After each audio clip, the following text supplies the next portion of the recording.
Hello नमस्कार। तो कैसे हो आप सभी। स्वागत है आप सबका आपके अपने YouTube channel him study group में। तो आज लेके आए हम आपके लिए इंग्लिश का प्रैक्टिस सेट, ठीक है, और मॉक टेस्ट है। इसमें ज़्यादा सा पोर्शन आपका पार्ट ऑफ स्पीच का रहेगा, ठीक है। तो पार्ट ऑफ स्पीच आपको पता है कि पूछे जाते हैं आपके एग्ज़ाम में। तो जैसा कि आपको पता है कि पटवारी एग्ज़ाम हो या फॉरेस्ट गार्ड एग्ज़ाम हो या आपका एचपी पुलिस एग्ज़ाम हो, तो पार्ट ऑफ स्पीच आपके हर एक एग्ज़ाम में जो वो पूछा जाता है, ठीक है। तो पार्ट ऑफ स्पीच में आगे आज ज़्यादातर पोर्शन जो आपका पार्ट ऑफ स्पीच का रहने वाला, आपने करेक्ट करके अपना 10 क्वेश्चन है, 10 में से आउट ऑफ कितने ठीक करेंगे आप, ठीक है। ये सारा कुछ आपको विद एक्सप्लेनेशन करवाया जाएगा। तो आपने कमेंट करना है कि 10 में से आपने कितने क्वेश्चन जो वो ठीक करे हैं, ठीक है। तो चलिए शुरुआत करते हैं आज के फर्स्ट क्वेश्चन की। तो आज का फर्स्ट क्वेश्चन आपका कि ही स्टार्टेड फाइटिंग, ठीक है, कि उसने लड़ाई करना शुरू कर दी। तो आपने बताना है कि इसमें जो ये फाइटिंग वर्ड है ये क्या है। ये एडजेक्टिव है, ये एडवर्ब है, ये वर्ब है या जिरेंड है। तो मतलब है क्या ये ही स्टार्टिंग फाइट। तो आपने अपना जो आंसर है वो करेक्ट करना है, ठीक है। वो अपना आंसर बताना है कि आपका करेक्ट आंसर क्या होगा। अच्छा, तो सबसे पहले आप अपना आंसर बताइए, मैं आपको एक्सप्लेनेशन देता हूँ, फिर आप चेक करना कि आपका ठीक है या नहीं है, ठीक है। तो मैं बोल रहा हूँ ही स्टार्टिंग फाइट। अब एक बात तो ये है कि फाइट क्या होती है। फाइट तो आपकी वर्ब होती है, FIGHT। ये क्या आपकी, ये है आपकी वर्ब। फाइट वर्ब, फाइटिंग भी वर्ब होती है, पहली बात तो ये। लेकिन जो फाइटिंग वर्ब है आपकी, ये जब इसके साथ वर्ब के साथ ING लग जाता है तो ये 3 तरह से काम करती है, ठीक है। जैसे मैंने यहाँ लगा दिया फाइटिंग। अब इसके 3 काम हो जाएंगे। एक तो ये वर्ब बनेगी, ठीक है। एक तो ये वर्ब बनने का काम करती है। सेकंड काम करती है ये क्या, एडजेक्टिव बनने का, ठीक है। एडजेक्टिव बनने का काम करती है। एडजेक्टिव बनने का काम कैसे करती है, कोई एग्जांपल आएंगे तो फिर बताऊंगा आपको, ठीक है। थर्ड नंबर पे इसका काम होता है क्या, नाउन की तरह काम करना। किसकी तरह, नाउन की तरह काम करना। B1 प्लस ING मिलके जब नाउन की तरह काम करते हैं तो उसको क्या बोलते हैं हम, उसको बोलते हैं हम जीरंड। उसको बोलते हैं हम जीरंड। जब वर्ब के साथ ING लग सकता है और ये नाउन की तरह काम करती है तो उसको बोलते हैं हम जीरेंड, ठीक है। तो अब यहाँ पे देखिए, अब ये जीरेंड होगा, एडजेक्टिव होगा, एडवर्ब होगा या वर्ब होगा। तो अब मैं बोल रहा हूँ कि ही स्टार्टेड फाइट। ही क्या आ गया आपका, ही तो आ गया आपका क्या, पार्ट ऑफ स्पीच क्या आ गया, प्रोनाउन आ गया। सब्जेक्टिव केस हो गया। स्टार्टेड क्या हो गई, वर्ब हो गई। उसने स्टार्ट किया, क्या स्टार्ट किया, लड़ाई करना। लड़ाई करना, तो लड़ाई क्या हो गया यहाँ पे, नाउन, ठीक है। उसने स्टार्ट किया, स्टार्ट क्या किया, लड़ाई करना स्टार्ट किया, ठीक है। तो यहाँ पे जो ये आपका फाइटिंग वर्ड है, ही स्टार्ट फाइटिंग, ये जो आपका जिरेंट की तरह यूज़ हो रहा है और ये नाउन की तरह यूज़ हो रहा है, ठीक है। तो इसको हम बोले क्या बोलेंगे, जिरेंट बोलेंगे। तो सिंपल सी बात है, वर्ब के साथ जब ING लगता है तो ये 3 तरह से काम करती है। आपको एक्सप्लेन कर देगी किन किन तरह से काम करेगी। जब वर्ब के साथ ING लगेगा तो कभी कभी ये वर्ब के रूप में यूज़ करेगी, अकॉर्डिंग टू सेंटेंस की डिमांड होगी वैसे। सेकंड काम करेगी एडजेक्टिव की तरह, और थर्ड काम करेगी नाउन की तरह, जिसको हम बोलते हैं जीरेंट बोलते हैं, ठीक है। तो इसका राइट आंसर हो जाएगा जीरेंट। आपने अपने आंसर जो वो टाइप करने हैं, 10 में से आउट ऑफ 10 कितने ठीक करते हैं आप, ठीक है। चलते हैं नेक्स्ट क्वेश्चन की ओर। नेक्स्ट क्वेश्चन आपका, Neha specified the fighting wool. Neha specified the fighting wool. तो अब आपने इसमें यह बताना है कि जो मतलब यहाँ पे मैं मेंशन कर देता हूँ, ठीक है। आपने किस चीज़ को बताना है, आपने बताना है यहाँ पे कि जो आपका फाइटिंग है, FIGHTING, फाइटिंग है, ये क्या है।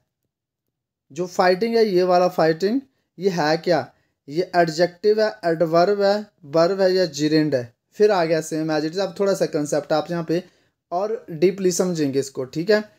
मैं बोल रहा हूँ Neha specified the fighting bull. तो नेहा ने क्या करा, स्पेसिफाइड जो होता है आपका ये होता है शांत करना, ठीक है। शांत करना, स्पेसिफाइड होता है शांत करना। ये बोल रहा है कि Neha specified the fighting bull, FIGHTING, fighting bull. तो आपको बताना है कि फाइटिंग क्या है यहाँ पे। तो फाइटिंग क्या है, ये एडजेक्टिव है, एडवर्ब है, वर्ब है या जिरेंड है। तो आपको फाइटिंग का बताना है यहाँ पे। तो नेहा स्पेसिफाइड, नेहा ने शांत किया, किसको शांत किया, लड़ते हुए बैलों को, ठीक है, उसने साथ किया फाइटिंग वुल को। तो अब ना फाइटिंग बताना कि फाइटिंग जो वर्ड है यहाँ पे है क्या फाइटिंग वर्ड, ठीक है। तो आपको पार्ट ऑफ स्पीच का पूरा नॉलेज होना चाहिए। सबसे पहले तो हम देखते हैं, अपना अपना आंसर कमेंट करेंगे 10 में से आउट ऑफ कितना ठीक करते हैं आप, ठीक है। तो सबसे पहले तो आपको ये बता दें कि इसमें जो है फाइटिंग क्या है। फाइटिंग क्या है, एडजेक्टिव है कि वर्ब है या जिरेंड है या फिर क्या बोलते हैं एडजेक्टिव है एडवर्ब है। तो नेहा क्या आ गया पार्ट ऑफ स्पीच आपका, नाउन आ गया, ठीक है। स्पेसिफाइड क्या होगा, ये आ गया आपकी वर्ब। द आर्टिकल आ गया। फाइटिंग क्या हो गया, फाइटिंग हो गया आपका एडजेक्टिव, क्या एडजेक्टिव हो गया। बुल कैसे हैं, जो फाइट कर रहे थे, ठीक है। तो ये फाइटिंग क्या हो गया एडजेक्टिव। इसको टाइप में नहीं बदलेंगे आपकी कौन सा टाइप है, क्योंकि ये जो वर्ब है, ये जो आपके सॉरी एडजेक्टिव है, ये वर्ब से बने हैं, ठीक है। ये वर्ब से बने तो ये किसी टाइप में नहीं आते, ठीक है। आप ऐसे बोलो कि ये क्वालिटेटिव एडजेक्टिव है, क्वालिटेटिव एडजेक्टिव है, कॉर्डिनल एडजेक्टिव है, ठीक है, या क्वांटिटेटिव एडजेक्टिव है, वैसे कुछ नहीं है। ये वर्ब जो आपके ये जो आपके एडजेक्टिव है ये वर्ब से बने हुए होते हैं। तो इसमें जो फाइटिंग है वो यूज़ हुआ है एडजेक्टिव की तरह, और पहले कैसे यूज हुआ था, जेरेंट की तरह नाउन के रूप में। तो ये डिफरेंस होते हैं, ठीक है। चलते हैं नेक्स्ट क्वेश्चन की ओर। आपने अपना स्कोर कमेंट करके बताना कि 10 आउट में से 10 कितना ठीक करते हैं आप आज, ठीक है। बीच में इजी भी है, बिल्कुल इजी है वो, वैसे भी है, थोड़ा बहुत मॉडरेट लेवल का भी है, थोड़ा बहुत इजी लेवल का भी है। अगर आप तैयारी कर चुके हैं तो इन क्वेश्चनों को अटेंड करिए, ठीक है। जिसकी तैयारी कंप्लीट हो चुकी है, आपने फॉरेस्ट गार्ड की, एचपी फॉरेस्ट गार्ड की, पटवारी की और अदर जो भी है पुलिस की, आदि की कंप्लीट हो चुकी होती है। तो आप ये जो मॉक टेस्ट है इनको अटेंड करिए। पीछे भी मॉक टेस्ट अपलोड कर रखे, आप उनको देखिए। यहाँ बोल रहा है Neha scolded the boy dash broke the window. तो आपने यहाँ पे क्या रिलेटिव प्रोनाउन जो है वो यहाँ पे फिलअप करना है। तो क्या भरेंगे, हु, हुम, विच या हुज। तो नेहा स्कॉल्टेड, नेहा क्या आ गया पार्ट ऑफ स्पीच, नाउन आ गया। स्कॉल्टेड आ गई वर्ब। बॉय क्या आ गया ऑब्जेक्टिव केस और नाउन आ गया। ब्रोक क्या आ गई वर्ब आ गई, ठीक है, ब्रोक आपकी वर्ब आ गई।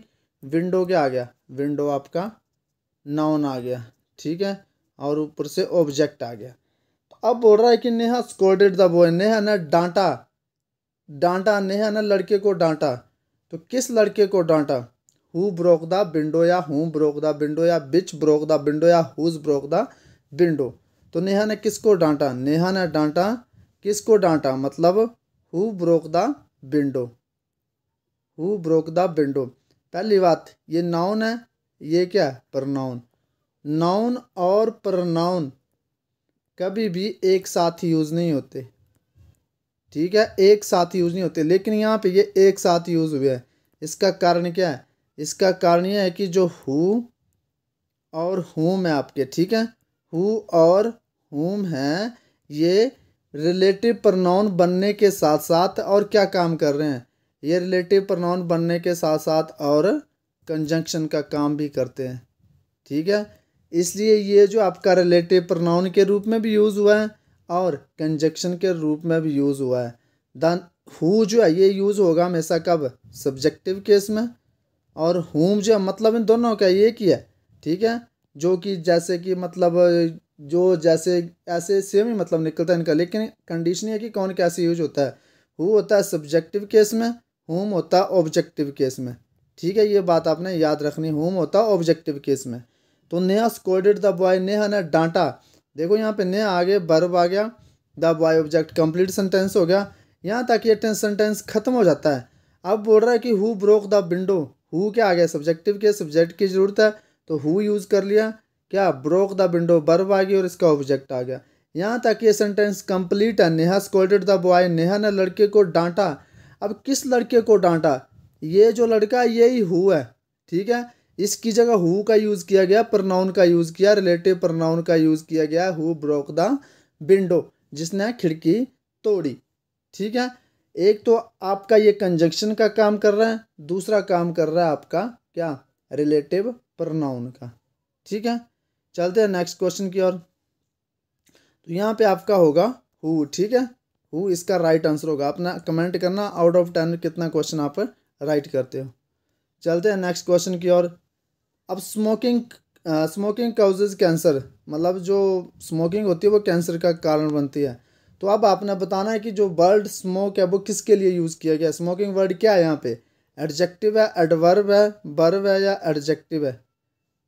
ठीक है, तो आपने बताना यहाँ पे एक और लिख देता हूँ मैं, जेरेंड लिख लेता हूँ। ठीक है, जेरेंड। तो आपने बताना स्मोकिंग काउजेज कैंसर। स्मोकिंग जो है वो कारण बनती है किसका? कैंसर का। तो स्मोकिंग किस रूप में यूज़ हुआ है यहाँ पे, आपने ये बताना है। तो स्मोकिंग जो आपका जेरेंड के रूप में यूज़ हुआ है, एडवर्ब के रूप में यूज़ हुआ है या एडजेक्टिव के रूप में यूज़ हुआ है। तो आपको बता दें कि यहाँ पे जो स्मोकिंग वर्ब तो हो नहीं सकती, वर्ब आपकी काउज आ गई। ठीक है, काउज जो आ गई ये आपकी वर्ब आ गई। ठीक है, कैंसर ये आ गया आपका ऑब्जेक्ट आ गया, और आगे गया पार्ट ऑफ स्पीच क्या आ गया? नाउन आ गया। स्मोकिंग क्या आ गया आपका? तो स्मोकिंग नाउन। तो स्मोक वर्ब होती है।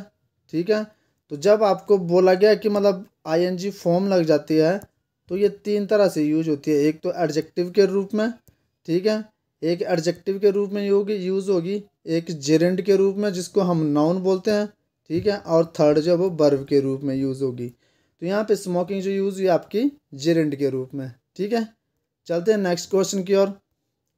नेक्स्ट क्वेश्चन है, अब आपको इसमें एरर बताने की, एरर किस पार्ट में है। ठीक है, तो बोलता है कि Anil repaired himself his car. आपको बताने है कि एरर जो है वो किस सेंटेंस में है। ये आपका रिफ्लेक्सिव और एम्फेटिक प्रोनाउन की एरर है। तो आपने एरर बतानी है कि इसमें एरर जो है वो किस पार्ट में है। Anil repaired himself his car. तो अच्छा, यहाँ पे बात किसकी हो रही है? अनिल आ गया सब्जेक्ट, वर्ब क्या आ गई? वर्ब आ गई आपकी रिपेयर्ड। ठीक है, और ये पार्ट ऑफ स्पीच नाउन आ गया, और हिमसेल्फ क्या आ गया? ऑब्जेक्ट आ गया ना। हिमसेल्फ क्या आ गया? ऑब्जेक्ट आया क्या? तो अब अगर ये ऑब्जेक्ट है तो कार क्या फिर? तो ये ऑब्जेक्ट नहीं है। रिपेयर्ड क्या किया? अनिल ने रिपेयर्ड किया, खुद को रिपेयर्ड किया। एक बात है, अनिल ने रिपेयर्ड किया तो अनिल ने खुद को थोड़ी रिपेयर्ड किया। ये हिमसेल्फ यूज हुआ है तो मतलब क्या? Anil repaired himself. यहाँ तक देखो आप, अनिल रिपेयर्ड हिमसेल्फ। अनिल ने खुद को रिपेयर्ड किया या कार को रिपेयर्ड किया? तो अनिल ने रिपेयर्ड किया कार को। तो ये होगा ऑब्जेक्ट, ना कि ये ऑब्जेक्ट होगा। हिज क्या यूज हुआ आपका? ये हुआ आपका पोजेसिव एडजेक्टिव। क्या? Possessive adjective. ठीक है, तो अनिल रिपेयर्ड हिमसेल्फ नहीं, ये एरर जो आपकी सेकंड पार्ट में। अनिल हिमसेल्फ रिपेयर्ड, मतलब अनिल ऐसे होगा, अनिल हिमसेल्फ। अनिल ने स्वयं रिपेयर्ड की क्या? Anil himself repaired his car. ठीक है, ऐसे होगा। अनिल ने स्वयं रिपेयर्ड की, रिपेयर्ड आ गई वर्ब, और वर्ब का ही सब्जेक्ट और ऑब्जेक्ट होता है। ठीक है, सब्जेक्ट ये आ गया नाउन, और सब्जेक्ट और ऑब्जेक्ट बनने का काम क्या करता है? प्रोनाउन करता है। क्या बोलते हैं? सब्जेक्ट और ऑब्जेक्ट बनने का काम जो नाउन और प्रोनाउन करते हैं। तो अनिल ने स्वयं रिपेयर्ड की, क्या रिपेयर्ड की? कार की। तो ये जो आपका, ये आपका यहाँ पे नहीं आएगा, यहाँ पे आएगा आपका Anil himself repaired his car. ठीक है, तो ये प्रोनाउन कौन सा है वो भी आपको पता होना चाहिए। तो यहाँ पे जो आपका हिमसेल्फ है वो किस रूप में यूज़ हुआ है? ये यूज़ हुआ आपका एम्फेटिक प्रोनाउन के रूप में। तो एम्फेटिक प्रोनाउन में क्या होता है? जिसमें जो काम करता है उसका असर जो है वो कर्ता पर नहीं पड़ता है। ठीक है, किसी अलग पर पड़ता है। ठीक है, और जो आपका रिफ्लेक्सिव प्रोनाउन होता है उसका जो असर है वो कर्ता पर ही पड़ता है, काम करने वाले पर ही पड़ेगा। ठीक है, और एम्फेटिक प्रोनाउन दूसरा सिस्टम इसको पहचानने का ये है कि ये वर्ब से पहले लिखते हैं हम इसको। ठीक है, वर्ब से पहले। आप सिंपल बात हम ऐसे समझो कि जिसका असर जो वो कर्ता के खुद पे पड़े वो आपका रिफ्लेक्सिव, और जो किसी और पे पड़े वो आपका क्या? एम्फेटिक। तो यहाँ पे प्रोनाउन है ये emphatic. Anil himself repaired, Anil ने स्वयं रिपेयर्ड की क्या? उसकी कार। तो चलते हैं नेक्स्ट क्वेश्चन की ओर। आपने अपना स्कोर जो है जरूर कमेंट करके बताना कि आपने आउट ऑफ 10 कितने क्वेश्चन राइट करे। ठीक है, चलते हैं नेक्स्ट क्वेश्चन की ओर। Anil entered the room. Simple सा क्वेश्चन है, सबको पता है। इन पर आ जाएगा इनटू, ऑन या टू। तो अपना अपना राइट आंसर बताना, और बताना अपना स्कोर 10 में से, आउट ऑफ 10 में से कितना ठीक करते हो आज आप। ठीक है, आज आपका तैयारी का लग जाएगा पता ही कैसे चली हुई है, तो मतलब कितना कि आपने पढ़ रखा है। तो Anil entered dash the room, तो क्या पर आ जाएगा? इनटू, ऑन या टू। तो अनिल एंटर्ड ईडी होगा। ठीक है, अनिल ने रूम में जो प्रवेश करा, अनिल एंटर्ड द रूम। तो यहाँ पे आएगा नो प्रपोजिशन, कुछ नहीं भरा जाएगा यहाँ पे। ठीक है, क्योंकि एंटर्ड जो है वो खुद अपने आप में क्या है? एक मोशन है, ठीक है। इनटू इनटू जो है वही एंटर्ड है, एंटर्ड का मतलब इनटू का मतलब प्रवेश करना होता है दोनों का मतलब, तो इसमें कुछ नहीं भरा जाएगा। चलते हैं नेक्स्ट क्वेश्चन की ओर। नेक्स्ट क्वेश्चन आपका neither of them are not working properly. तो अब आपने एरर बतानी है कि इसमें जो एरर है वो कौन से पार्ट में है। तो इसमें फर्स्ट पार्ट में एरर होगी, सेकंड पार्ट में एरर होगी, या थर्ड पार्ट में एरर होगी, या फोर्थ पार्ट में। तो neither of them are not working properly मतलब आपको बताना है कि which part of sentence error है। तो आप बताएंगे कि कौन से पार्ट में एरर है। तो सबसे पहले बात ये कि जहाँ नीदर आएगा तो नीदर का मतलब क्या होता है, अपने आप में ही मतलब दो में से कोई नहीं, ठीक है। तो दो में से कोई नहीं, तो ये अपने आप में ही नेगेटिव है। अगर ये अपने आप में नेगेटिव है तो आगे फिर नेगेटिव की ज़रूरत नहीं पड़ेगी। और ऊपर से नेगेटिव नीदर के साथ दो में से क्या मतलब कोई नहीं, तो वर्ब जो आती है इसके साथ सिंगुलर आती है। तो इसके थर्ड पार्ट में जो एरर है, ठीक है, यहाँ पे आएगा neither of them is working hard, ठीक है, आर नॉट नहीं आएगा। तो समझिए आप, neither of them is working properly, sorry neither of them is working properly होगा, इसमें हार्ड है नहीं यहाँ पे। तो neither of them is working properly मतलब दोनों में से कोई भी नहीं है जो वो वर्क प्रॉपरली कर रहा है, क्योंकि नीदर अपने आप में नेगेटिव है, तो नेगेटिव जो है ये वाला सेंटेंस इसमें नहीं आएगा, इसकी जगह ओनली इज़ आएगा। थर्ड पार्ट में जो है एरर आपकी, ठीक है। चलते हैं नेक्स्ट क्वेश्चन की ओर। नेक्स्ट क्वेश्चन है सी इज़ प्लेइंग क्रिकेट, वह क्रिकेट खेल रही है। पैसिव वॉइस में चेंज करो तो क्या बोलेंगे, cricket is playing by me, cricket is playing by her, cricket is played by me, या cricket is played by her. तो इसमें क्या आएगा, तो इसमें अपना अपना जो आंसर है वो बताना है करेक्ट करके कि क्या आंसर होगा। तो इसमें जो आपका राइट आंसर होगा वो क्या होगा वो आपने बताना है, ठीक है। तो इसमें जो राइट आंसर होगा इनमें से कोई नहीं होगा, सारे गलत है ये, क्योंकि कुछ यहाँ मिस्टेक है, ठीक है। तो इसमें क्या होगा, इसमें होगा क्रिकेट इज़ बीइंग, ठीक है, बीइंग लगेगा जब आईएनजी आ जाता है, आईएनजी आ जाता है और इज़ एमआर आ जाए तो बीइंग लिखता है। Cricket is being played by क्या लास्ट में her, cricket is being played by her, क्योंकि सब्जेक्ट जो ऑब्जेक्ट में चेंज होता है ऑब्जेक्ट सब्जेक्ट में आता है, ठीक है। तो cricket is being played by हर हो जाएगा इसका राइट आंसर। चलते हैं नेक्स्ट क्वेश्चन की ओर। नेक्स्ट क्वेश्चन आपका है कि Anil has been playing cricket since morning. Right answer बताना, आपको सबको पता है प्रेजेंट कंटिन्यूज होगा, past continuous, future perfect continuous, या प्रेजेंट परफेक्ट कंटिन्यूज। तो Anil has been playing cricket since morning इसका हो जाएगा प्रेजेंट परफेक्ट कंटिन्यूज, इसका राइट आंसर हो जाएगा, ठीक है। चलते हैं नेक्स्ट क्वेश्चन की ओर। लास्ट क्वेश्चन आज का आपने बताना है कि 10 में से आउट ऑफ 10 कितने आए हैं और सेशन कैसा रहा, आपने कमेंट करके जरूर बताना है, ठीक है। चलते हैं नेक्स्ट क्वेश्चन की ओर। Words are sitting dash the branch of the tree, words are sitting dash the branch of the tree, क्या भरा जाएगा, इन भरा जाएगा, इनटू, ऑन, या टू। तो वर्ड्स आर सिटिंग कहाँ पे बैठे हैं, वर्ड से बैठे, माना ये पेड़ है, ये पेड़ है, ये टहनी है, तो कहाँ पे बैठा है, यहाँ टहनी पे बैठा है, टहनी पे मेंशन करिए ये टहनी, ठीक है। तो words are sitting on the branch of the tree, on the branch of the tree. तो यहाँ पे जो प्रपोजिशन भरी जाएगी वो भरी जाएगी ऑन, ठीक है। तो आई होप आपको सेशन पसंद आया होगा। तो इसी तरह के सेशन के लिए बने रहिए हमारे साथ, मिलते हैं नेक्स्ट वीडियो में। आपने अपना स्कोर जो कमेंट सेक्शन में जरूर बताना कि 10 में से आउट ऑफ 10 कितने आपने जो सही करे हैं और सेशन कैसा लगा आपको अपना कमेंट में बताना है। तो मिलते हैं नेक्स्ट वीडियो में, तब तक के लिए जय हिंद जय भारत।